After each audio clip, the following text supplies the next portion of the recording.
নমস্কার বন্ধুরা, সঞ্চারী lifestyle YouTube চ্যানেলে সবাইকে সুস্বাগত। আশা করি সবাই ভালো আছেন। আজ বৃহস্পতিবার, মানে ভিডিওটা আমি পরের দিন পোস্ট করছি, কিন্তু পুজোটা যে ব্লগটা দিচ্ছে এটা বৃহস্পতিবারের ব্লগ। তো আমি আমার বাড়িতে লক্ষ্মী পুজো, আমার লক্ষ্মী নেই, গণেশ আর গণেশ রয়েছে, তো সেই পুজোটাই ব্লগে তুলে ধরবো আজ। প্রথমে আমি গোপাল সোনাদের স্নান করিয়ে নেব, তারপর আস্তে আস্তে সব ঠাকুর, রাধাকৃষ্ণ, গণেশ, সব ঠাকুরকে স্নান করাবো। পুরো ভিডিওটা যদিও তোলা হয়নি, এতটা তুলতে গেলে ভিডিও অনেক লম্বা হয়ে যাবে, তাই সবটা দিইনি, অল্প কিছু একটু স্নানের ভিডিও দিয়েছি। পরে আমার পুজোর ভিডিও অ্যাড করা আছে এর সঙ্গে। সৎ জীবনে যদি অগ্রসর হতে চাও, তাহলে নিশ্চিত হও তোমার চাহিদা যেন বৃদ্ধি না পায়। নিজের ঝামেলাকে ভুলতে হলে ঈশ্বরকে সবসময় স্মরণে রেখো। যদি চেয়ে না পাও, জানবে সেটাই তোমার প্রয়োজন নেই। সর্বাবস্থায় মনকে শান্ত রাখতে হলে মনকে সেভাবেই তৈরি করো।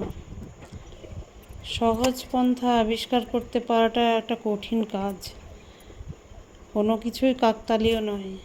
জীবন উদ্যানে প্রতিটি গাছেরই তাৎপর্য আছে।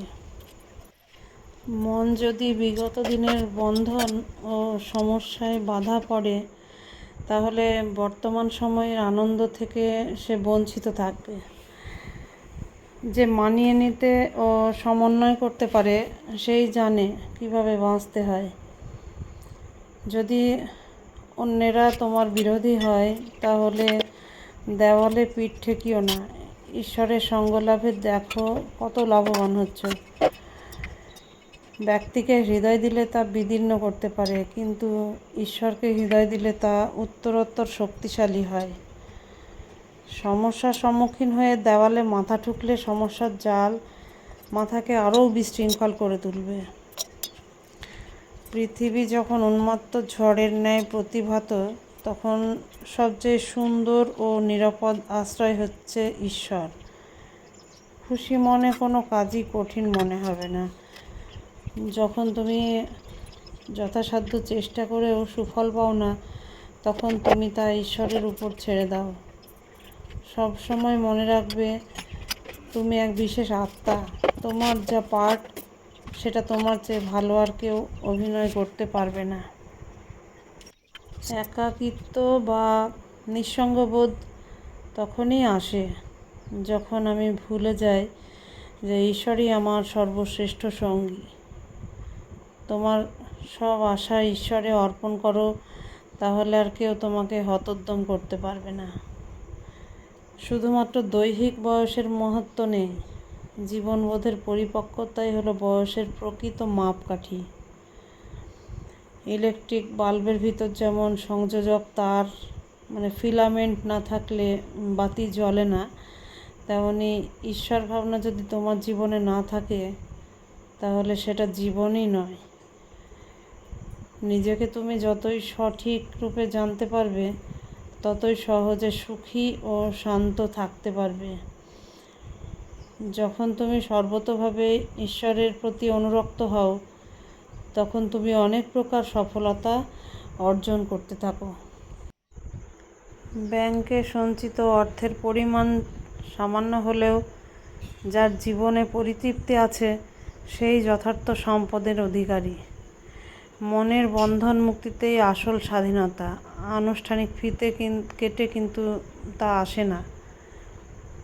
প্রফুল্ল চিত্তের অধিকারী সবসময় উদ্দীপ্ত থাকেন। তার সংস্পর্শে যে বা যারা আসেন, তাদের মুখেও তেমনই হাসি ফুটে ওঠে।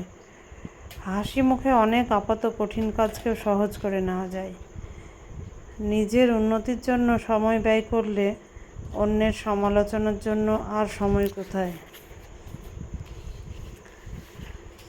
জীবনের মধুরতাকে আস্বাদন করতে হলে অতীতকে ভুলে যাওয়ার শক্তির অধিকারী হতে হবে। ব্যর্থ বা অহেতুক কাজ মনকে ভারী ক্লান্ত করে তোলে। ভালো বা কল্যাণকারী কাজ নিজেকে সুখী, হালকা, তরতাজা করে রাখে সব সময়। সর্বদাই যারা সুখী থাকে তারা কোনো প্রকারেই আলস্যকে প্রশ্রয় দেয় না। আলস্য এক বিরাট পাপ। যেখানে সন্তুষ্টতা সেখানে আনন্দ। এই দুই গুণের অধিকারী লোকেরা অন্যকে খুবই আকর্ষিত করে। প্রতি পদক্ষেপ যদি ঈশ্বরের স্মরণে নিই তাহলে ভাবুন প্রতি মুহূর্তে আমাদের কতটা প্রতিটা মুহূর্ত আমাদের কত সৌভাগ্যময় হয়। আমাদের চারিদিকে যখন নিরবচ্ছিন্ন অশান্ত অবস্থা দেখতে পাই তখন শান্তির কথা বলা অর্থহীন মনে হতে পারে। এই পরিস্থিতি আমাদের তাড়িত করে নিজের অন্তঃস্থলের নিহিত শান্তিকে অনুভব করতে ও শান্তিময় জীবন যাপন করতে। ফুলের দিকে তাকাও, পরিবেশ দূষণও প্রাকৃতিক অবক্ষয়ের পীড়ন তাকেও সহ্য করতে হয়। সেরকম যেখানেই তাদের দেখতে পাই, নোংরা রাস্তার পাশেই হোক, বদ্ধ জলাশয়ে হোক, মরুভূমিতেই হোক বা কাটা বনের মাঝেই হোক কিংবা গোবর ঢিবিতেই হোক, সে কিন্তু চির সুন্দর, আনন্দদায়ী ও সুগন্ধযুক্ত। যে কোনো অনুষ্ঠানে তা আনন্দের হোক বা দুঃখের, ফুলের যেই কদর সেটা বিনা কারণে নয়। ফুল শান্তি ও স্থিরতার দ্যোতক, এটাই তার প্রকৃতি। আমরাও কিন্তু সেই ফুলের মতোই। ঈশ্বরের উদ্যানে আমরাও একটা ফুল। এই পার্থিব বাগানের কোলাহল ও বিশৃঙ্খলার মাঝে আমরাও বিভিন্ন প্রকার দূষণ ও হীন পরিস্থিতির শিকার হই। নিজেকে ফুলের মতো ভেবে আমাদের সেই রকম স্বাভাবিক শান্ত অবস্থায় থাকতে হবে। আগুনে তুমি যতই পুড়বে তার নির্গত ধোঁয়া তোমার চোখকেই কিন্তু পীড়িত করবে। তাই অসংযত চিন্তা যতই হবে তোমার শান্তিপূর্ণ অবস্থা ততই ক্ষয়প্রাপ্ত হবে। যেখানে জ্ঞান আছে সেখানে শক্তি প্রয়োগের কোনো প্রয়োজন নেই। শান্তি পাওয়া কত দুরূহ, কেননা তা তোমার নাকের ডগায় বিদ্যমান। তাই এইসব ভুলে ঈশ্বরে বিশ্বাসী হও, শান্ত হবে মন।